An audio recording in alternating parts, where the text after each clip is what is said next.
Yaba ngiyayibona mfethu i-comment yakho. Ngicela uyiphendule.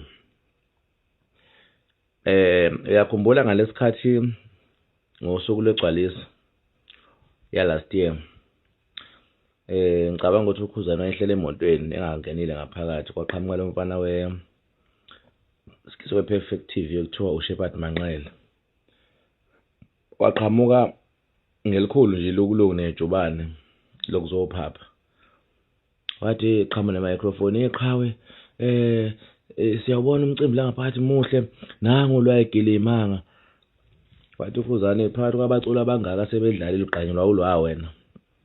Bona bonke nje abaculi sebecule lokho kusile nje wena uqala ukubona ngolwa manje. Wathi hayi cha usuyangiphoqa uKhuzani hayi nguphoqi ngiyadlala. Waqhubeka wam-interview. Wayifaka imibuzo wayifaka uShepherd Manqele yathi impendulo kaKhuzani.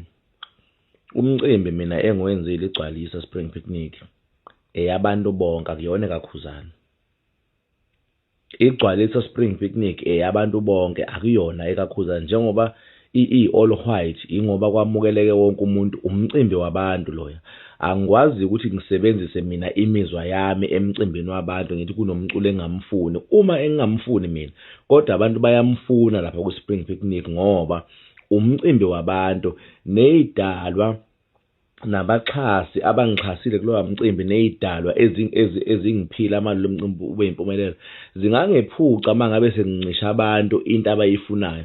Since uNgizwe wayefunwe yini nathi niyafuna ukubona ichunu.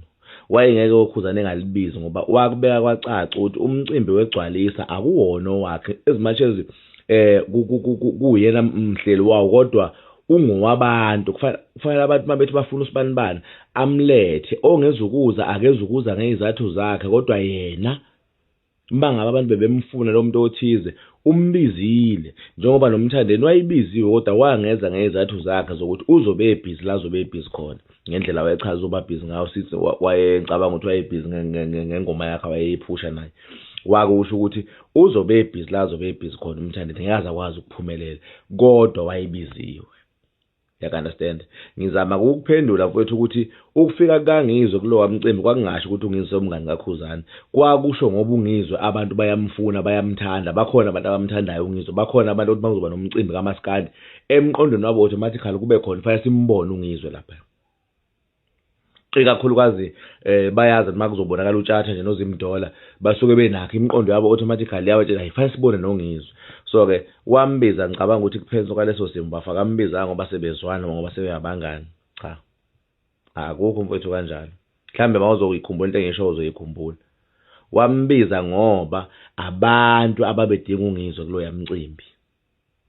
Kwangafanele ukuthi alwisane nabantu uKhuzani aphikisane nabantu emcimbini awuhlele wangasho ukuthi oweBlue Nation owethu umcimbi thina igcwalisa iOrlando lesiyo igcwalisa ngoJuni wona umcimbi wethu ke lowo ongathi makumele uNgizwe engafiki ngangafika futhi akekho ozokhala kodwa all white isuke mfethu ngawo wonke umuntu.